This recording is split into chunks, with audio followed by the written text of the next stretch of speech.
Bapak Ibu, kita membuka satu bagian firman Tuhan dari Yeremia pasal 33 ayat 3.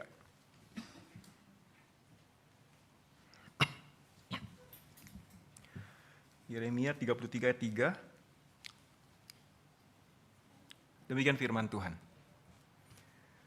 Berserulah kepadaku, maka aku akan menjawab engkau dan akan memberitahukan kepadamu hal-hal yang besar dan tidak terpahami, hal-hal yang tidak kau ketahui. Berserulah kepadaku, maka aku akan menjawab engkau dan akan memberitahukan kepadamu hal-hal yang besar dan tidak terpahami, hal-hal yang tidak kau ketahui. Bapak Ibu, memasuki tahun 2025, hal yang di depan pasti kita nggak tahu ya.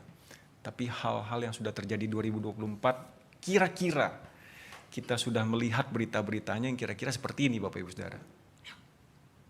Yang paling viral sekarang kan ya PPN 12% katanya ya. Tapi berbagai peristiwa yang terjadi kita tahu sudah 2 tahun lebih perang Rusia-Ukraina. Sudah berapa juta dolar habis di sana dan kemudian juga dampaknya terhadap inflasi ekonomi dunia. Lalu juga kasus-kasus kejahatan dan kriminalitas yang ada di sekitar di Indonesia, di Jakarta, secara nasional, secara internasional juga banyak Bapak Saudara. Dan terakhir kemarin menutup tahun 2024, peristiwa yang cukup mengejutkan terjadi. Apa itu? Ini ya, pesawat Jeju Air. Saya nggak kebayang itu orang-orang Korea Selatan yang habis dari liburan di Thailand terus mau balik ke Korea Selatan, mau rayakan tahun baru bersama dengan keluarga. Tapi tiba-tiba sudah sampai di Korea kan ya. Sudah sampai. Tiba-tiba terjadi bencana yang tidak mereka duga-duga. Bu Saudara, saya nggak bisa kebayang bagaimana reaksi dari para anggota keluarga. Dan ketika mereka memasuki tahun baru, mungkin kita bisa mempercayai bahwa mereka tidak ada sukacita. Bagi mereka yang kehilangan kepala keluarga, orang yang mencari uang bagi keluarga, mereka mungkin berpikir, bagaimana dengan nasib kita tahun 2025? Saudara, tadi kita berdoa, kita bersyukur untuk tahun 2024, 23, 22, dan saya tadi terharu sih duduk di sana, lalu kemudian pikir, ini gereja yang dulu saya pernah terlibat di dalamnya melayani bersama-sama, makanya beberapa orang saya kenal. Dan saya melihat Tuhan pelihara imannya, kesetiaannya. Tuhan bekerja, kalau kita lihat-lihat balik kan, banyak hal terjadi, banyak dramanya juga di GKYP. Tapi Tuhan pelihara. Dan kalau jadi kan tahun depan mau didewasakan ya. Puji Tuhan. Sesuatu yang kita sudah pernah lihat kita bisa syukuri. Walaupun jatuh bangun, tapi ternyata Tuhan pelihara. Tapi bagaimana dengan 2025? Apa yang akan terjadi di 2025? Kita nggak tahu. Dan kalau tadi kita bisa syukuri 2025, apakah sekarang dengan iman kita langsung bisa, oke, mari kita doa, kita bersyukur untuk 2025, 26, 27, 28, 29, 30. Walaupun kita tidak melihat. Kita syukuri hanya berdasarkan data, fakta, tahun-tahun yang sudah lalu. Sekali-sekali kita boleh bersyukur begitu ya. Walaupun mungkin yang buruk sekalipun bisa terjadi. Tapi kan Tuhan sudah membuktikan kesetiaannya. Cuma yang namanya manusia kita pengen tahu apa yang akan terjadi 2025. Seandainya saya bisa tahu. Bapak Saudara, maka bagian ini menjadi relevan ketika kita banyak hal di depan yang kita tidak tahu. Lalu bagian firman Tuhan mengatakan, berserulah kepadaku, maka aku akan memberitahukan kepadamu hal-hal yang tidak terpahami, yang tidak kau ketahui. Kalau seandainya kita bisa tahu sekarang, PPN tidak jadi naik 13%, turun jadi 9%. Wah, senang banget kita ya. Tapi kita nggak bisa tahu kan. Tuhan berani berbicara kepada Yeremia, aku akan memberitahukan kepadamu hal-hal yang tidak terpahami, yang tidak ketahui. Ya karena dia Allah yang maha tahu. Fakta yang sangat sederhana bahwa Tuhan maha tahu. Sekalipun hidup kita tidak akan lebih nyaman, sekalipun mungkin kita akan menghadapi kesulitan-kesulitan di depan, kita bisa cari tahu kepada Tuhan yang Maha Tahu itu. Hal-hal yang tidak kita pahami, hal-hal yang tidak kita ketahui. Bapak Saudara perlu tahu, zaman Nehemia hidup itu bukan zaman yang mudah. Kalau kita baca ayat yang pertama, di situ dikatakan begini. Datanglah firman Tuhan untuk kedua kalinya kepada Yeremia ketika ia masih terkurung di pelataran penjagaan itu. Bagus, dan nanti kalau kita baca ayat 38, untuk kedua kalinya Nabi Yeremia juga dikurung. Kali ini dia dijeblosin ke dalam perigi kendi yang besar, yang di dalamnya ada lumpur. Kondisi Yeremia tidak baik-baik saja. Kali ini dia dikurungnya hanya di pelataran raja. Masih bebas, tapi tidak bebas sekali. Dia dijaga ketat, gak bisa kemana-mana. Lalu, dia hidup di masa bangsa Israel sedang mengalami krisis menyeluruh. Akarnya adalah krisis rohani. Tidak lagi percaya kepada Tuhan, tidak lagi mengandalkan Tuhan, tapi mengandalkan diri sendiri, mengandalkan bangsa lain. Lalu kemudian, seperti pada umumnya kita tahu, ketika kondisi rohani merosot, maka kondisi moral juga turun, juga merosot. Kejahatan di mana-mana, ketidakadilan terjadi di mana-mana, pemerkosaan terjadi di mana-mana. Bukan hanya secara hurufiah, literal, pemerkosaan, tapi juga keadilan dijungkir balikan. Semua. Dan di tengah kondisi yang sudah buruk seperti itu, Nehemia hidup justru di zaman-zaman menjelang bangsa Israel, bangsa Yehuda, kerajaan selatan, akan dibuang. Dan Tuhan sudah berbicara dari pasal 1 sampai pasal yang ke-29. Tuhan berbicara secara khusus. Penghakiman Tuhan untuk bangsa Yehuda yang berulang kali Tuhan tegur untuk kembali, tapi nggak mau kembali. Sampai akhirnya kemudian Yeremia yang bernubuat ikut dibuang. Dan terakhir, Tuhan yang berbicara kepada orang-orang Yehuda itu melalui Yeremia 40 tahun. Yeremia berkhotbah, menyampaikan firman Tuhan, bernubuat 40 tahun. Tapi tidak ada hasil. Bayangin frustrasinya hamba-hamba Tuhan di sini ya. Khotbah, gak ada efek. 40 tahun. Satu generasi 40 tahun. Tidak ada satupun yang bertobat. Memang Yeremia pernah hidup di dalam zaman Yosia. Itu terjadi pertobatan besar-besaran. Tapi ternyata itu cuma fenomena. Ketika berganti raja, mereka kembali lagi ke kehidupan lama mereka yang penuh dosa. Di tengah-tengah kondisi seperti itulah Tuhan berbicara kepada Yeremia, berserulah kepadaku. Saya pikir ya, Yeremia pasti udah sangat frustrasi. Dan berulang kali sebenarnya kalau kita baca doa-doa Yeremia, Tuhan, aku gak mau sampein firman Tuhan. Percuma Tuhan.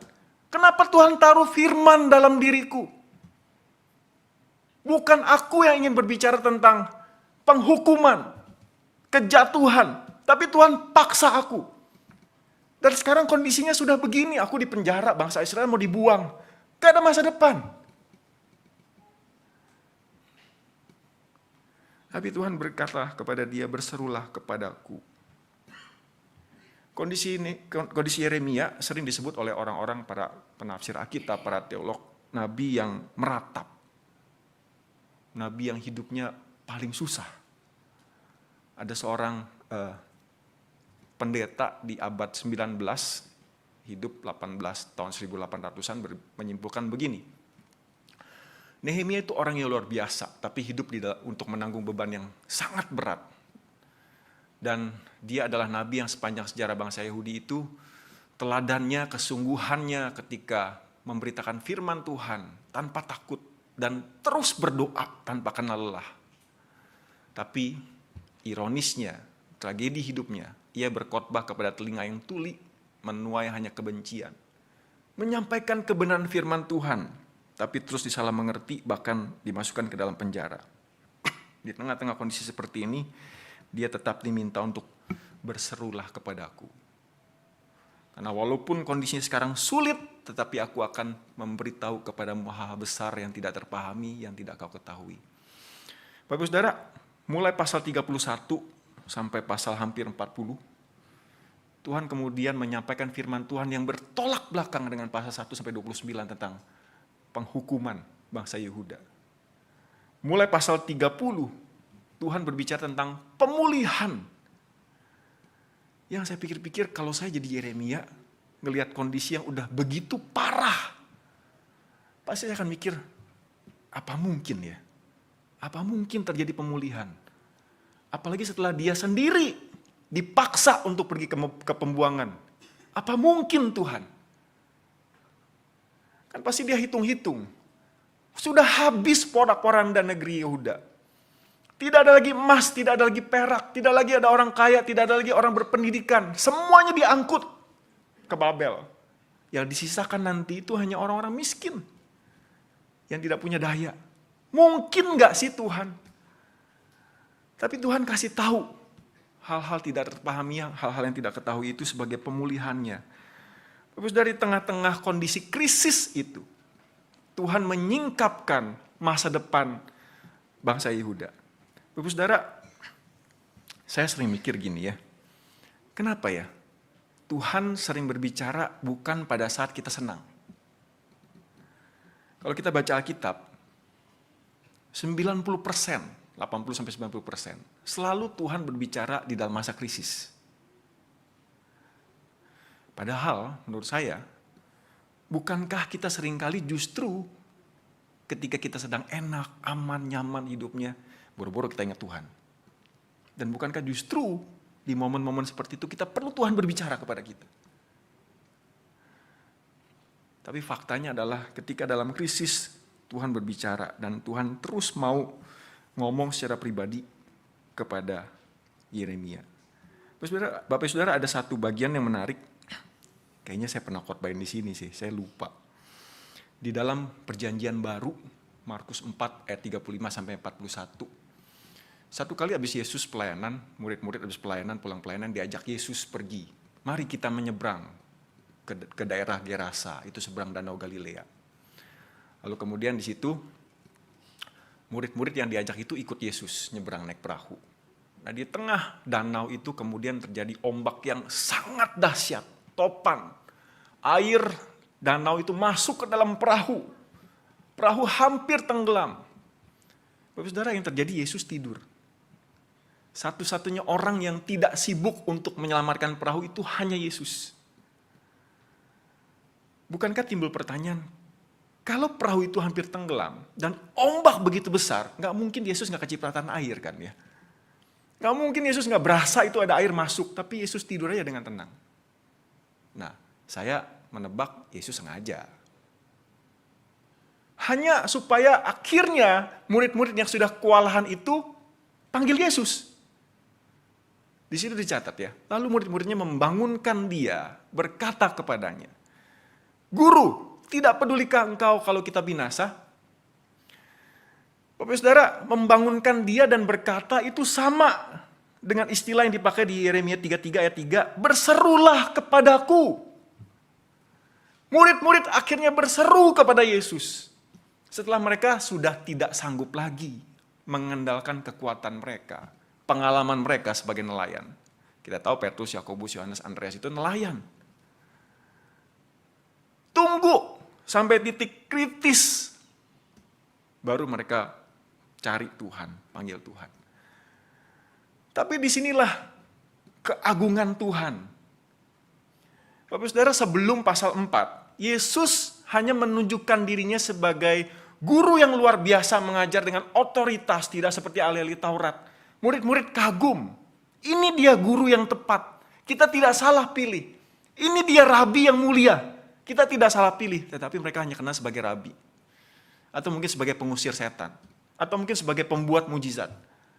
Tapi mereka belum tahu siapa Yesus itu sesungguhnya, bahwa dia adalah Tuhan. Di titik ini, ketika krisis itu terjadi, Bapak Saudara, Yesus kemudian dibangunkan, dia bangun, lalu dia mengatakan 2 kalimat.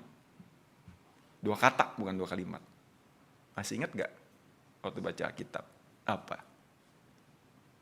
Diam. Tenanglah. Apa yang terjadi? Danau itu menjadi teduh sekali. Lalu kemudian murid-murid dicatat di pasal 4 ayat 35-41 itu. Murid-murid terbengong-bengong, heran. Lalu bertanya, siapa gerangan orang ini? Sampai air dan angin pun taat kepada dia. Saat itu Tuhan mengungkapkan siapa dirinya. Bahwa dia adalah Tuhan yang berkuasa atas alam semesta. Murid-murid tidak ada di Kejadian 1 ayat 1. Ketika pada mulanya Allah menciptakan bumi. Di sini Tuhan Yesus menunjukkan siapa dirinya. Bapak Saudara, melalui krisis, melalui masalah, murid-murid mengenal Kristus lebih dalam. Nah, saudara, saya mau pakai satu ilustrasi yang saya lupa, saya pernah pakai di sini atau enggak. Tapi saya selalu ingat, Bapak Saudara, kalau ngomong tentang satu krisis ya, Bapak Saudara kalau ngadepin masalah, kedengaran suara saya kan ya, kalau ngadepin masalah, taruhlah kursi ini masalah. Apa yang Bapak Saudara akan lakukan? Jadi jalan, ketemu masalah. Buang. Satu cara. Cara lain? Geser, menghindar, berdekat. Ada nggak jadi saya begini? Saya juga dapat ilustrasi dari orang lain. Oh, ini masalah, jangan dibuat, jangan dihindari. Ini bukan problem sebenarnya, tapi justru mungkin alat kalau orang yang cukup lihai gitu ya, orang yang out of the box, naikin. Saya harus pas sepatu soalnya.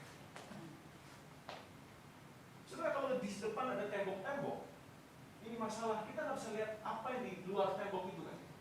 Tapi kalau kita naikin, bukankah cakrawala penglihatan kita akan lebih luas dan kita bisa melihat lebih jauh? Bener ya? Daripada disingkirin, daripada kita hindarin, daripada kita buang, pakai masalah itu.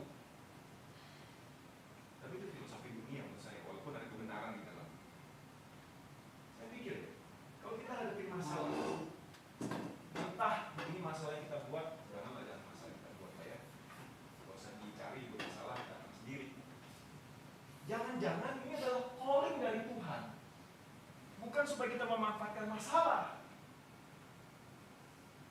Tapi justru dengan masalah ini kita pakai lutut kita untuk berdoa di sini.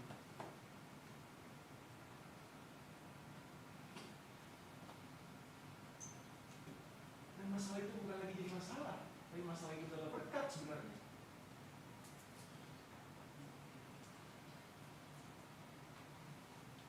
Lalu setelah itu kalau kita mau pakai masalah ini, dan setelah kita berdoa, bertanya, Tuhan mau apa dengan masalah ini? Ya bolehlah kita pakai untuk memperluas cakrawala penglihatan kita. Problem is not a problem anymore. Tapi problem itu bisa jadi blessing bagi saudara.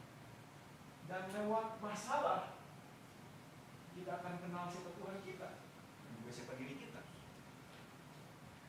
Bapak Saudara, bahkan ketika masalah itu menjadi semakin berat, tambah berat Bapak Saudara.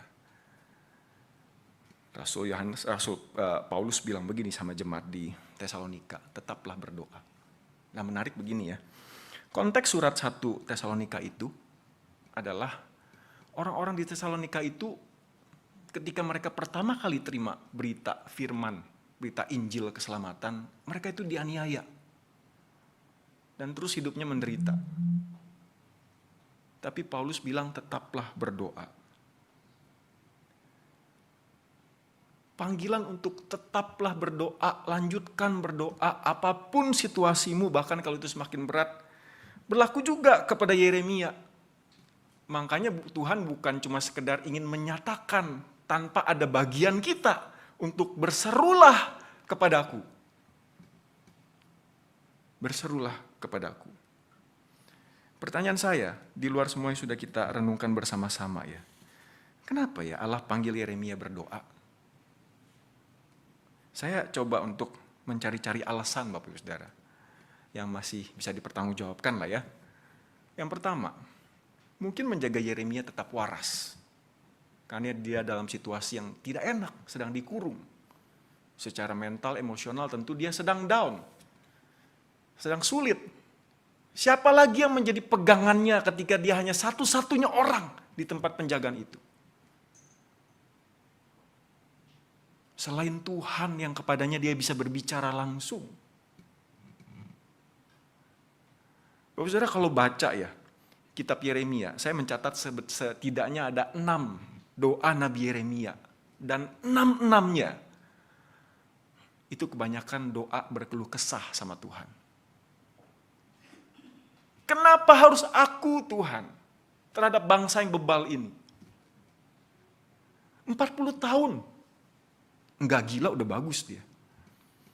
Udah khotbah gak didengerin. Dibenci, dipenjara. Sebenarnya dia mau dibunuh. Tapi Tuhan dari pasal 1 udah ngomong. Tidak ada yang akan bisa mencabut nyawamu. Aku akan menjaga engkau. Tapi ketika menjalaninya itu kan sama ya, kalau orang lagi sakit, lagi susah, terus kita kasih nasihat. Orang yang lagi sakit, lagi masalah mungkin akan bilang begini, lu gak ngalamin soalnya. Yeremia harus tetap menjaga pikirannya tetap waras. Dan Tuhan tahu dia harus datang kepada Tuhan. Yang kedua, Bapak Saudara, melalui doa, Yeremia dapat memiliki perspektif teologis, theological view, bukan sekedar helikopter view yang tadi kita naik itu ya. Bukan sekedar bisa melihat gambar besarnya menurut penilaian manusia, tapi menurut penilaian Tuhan. Engkau sekarang sedang mengalami masa pembuangan, tapi someday semua akan dipulihkan. Makanya di pasal selanjutnya ada bagian ketika Tuhan bilang, beli tanah itu. Padahal Yeremia akan dibuang, atau sudah dibuang saya lupa. Beli tanah itu. Karena aku akan membawa bangsa Yehuda balik ke tanah sini. Bapak Saudara, ngomong-ngomong theological view, ini bukan Yeremia doang yang ngalami. Kalau kita baca kisah Yusuf, pasal 37-50.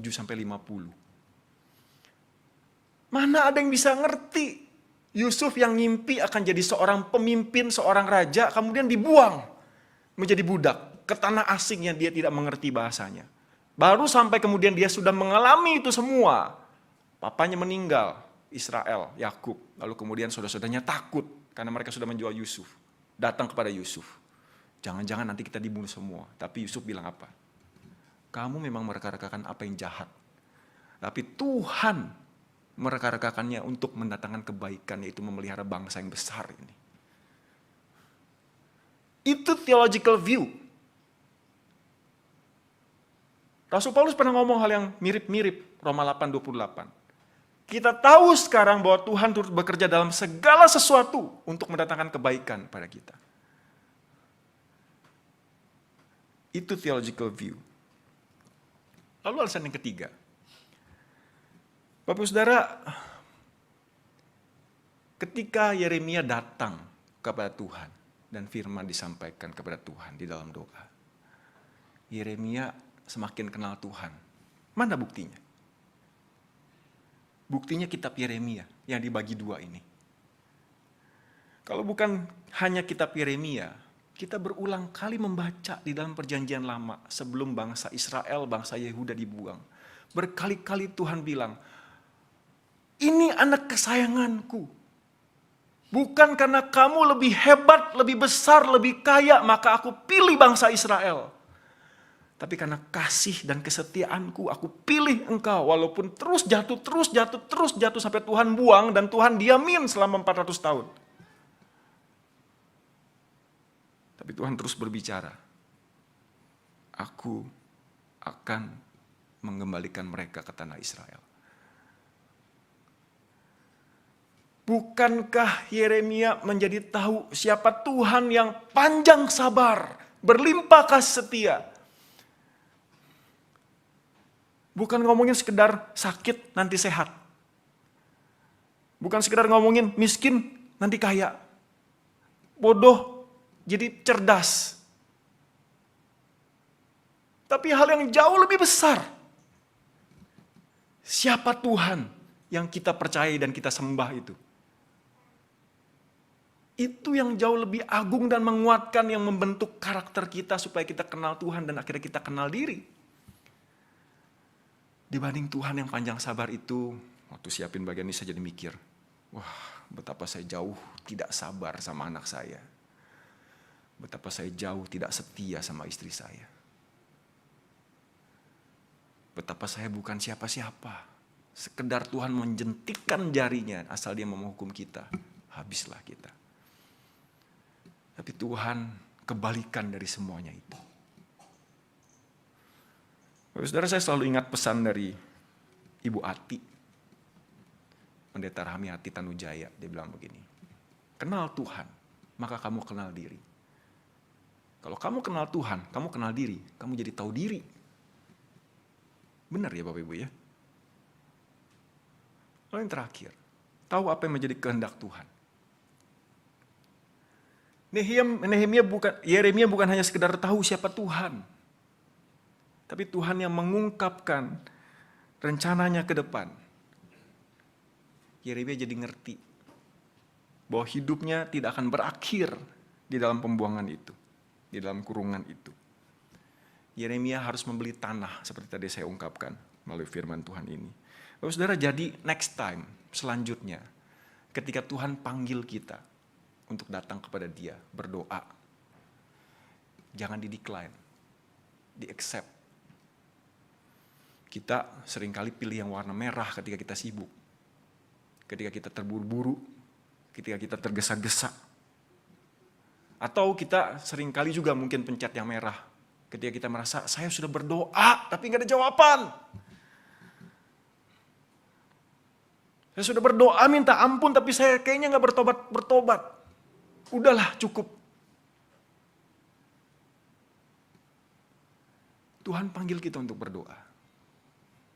Bapak Saudara, belum lama kita Natal, ada seorang tokoh yang luar biasa, yang jarang dibahas. Namanya Hana.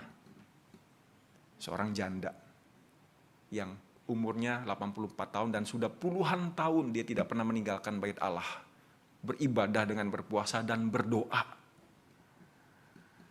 Pada saat itu, Yesus dibawa oleh Maria dan Yusuf untuk disunat, untuk diserahkan sebagai anak pertama Maria dan Yusuf.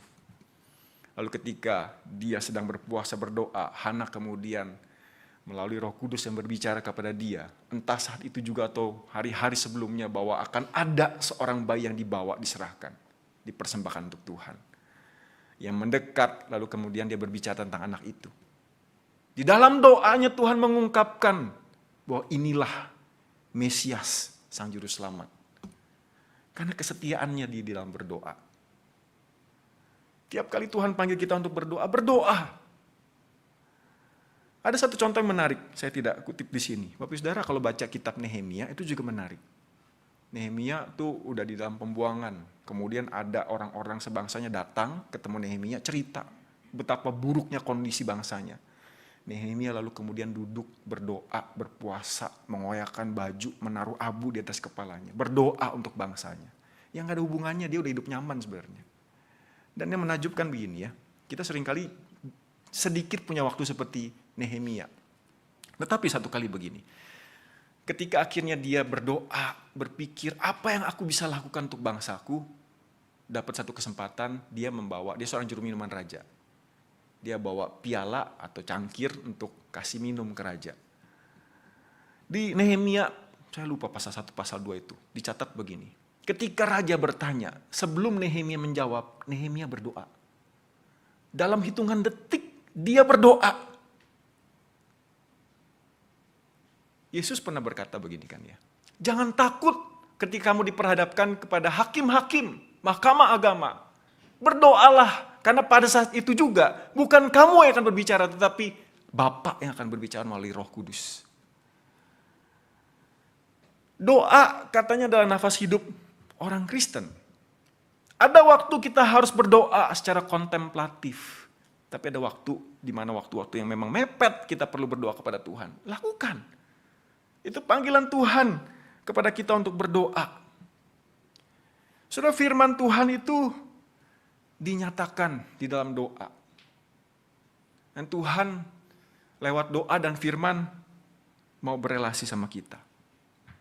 Bapak Saudara, tema tahun ini impactful discipleship, disciple. Impactful disciple. Saya pikir tidak mungkin kita akan berdampak kalau kita tidak punya disiplin rohani, relasi yang intim dengan Tuhan. Sudah setuju gak? Baca firman setiap hari, baca Alkitab tanpa doa. Itu namanya kejar tayang nanti. Asal selesaikan Alkitab, tapi tidak dapatkan apa-apa. Cuma dapatkan cerita. Atau mungkin dapatkan sesuatu, tapi nggak ada hubungan sama hidup kita. Di dalam doa, Tuhan bisa berbicara. Caranya gimana? Lewat firman Tuhan yang kita baca. Bapak Saudara, tidak ada murid yang tidak berdoa. Tidak ada disciple yang tidak berdoa. Dan perubahan sejati lahir dari doa. Bukan sekedar orang-orang datang ke dalam gereja. Saya lagi baca satu buku. Hamba Tuhan yang memuridkan judulnya. Dia bilang begini, apa bedanya gereja dengan banyak orang dengan restoran dan bioskop? Dia bilang begini, kita terlalu mengagung-agungkan jumlah. Itu sama seperti orang-orang tidak beralah sebelum Tuhan menyatakan dirinya.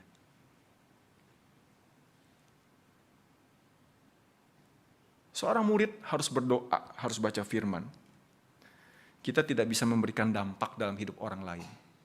Dalam buku itu yang paling menampar saya adalah sebelum memuridkan, jadi murid. Sebelum memberikan impact, jadi dulu disciple. Dan dia ngomong itu khusus untuk hamba Tuhan. Tapi kalau ngomong hamba Tuhan kan kita semua hamba Tuhan ya harusnya ya. Kita bukan cuma anak Tuhan, tapi kita juga hamba Tuhan. Kenapa gereja tidak menghasilkan orang-orang yang walaupun jumlahnya banyak, tapi kualitasnya bukan kualitas murid?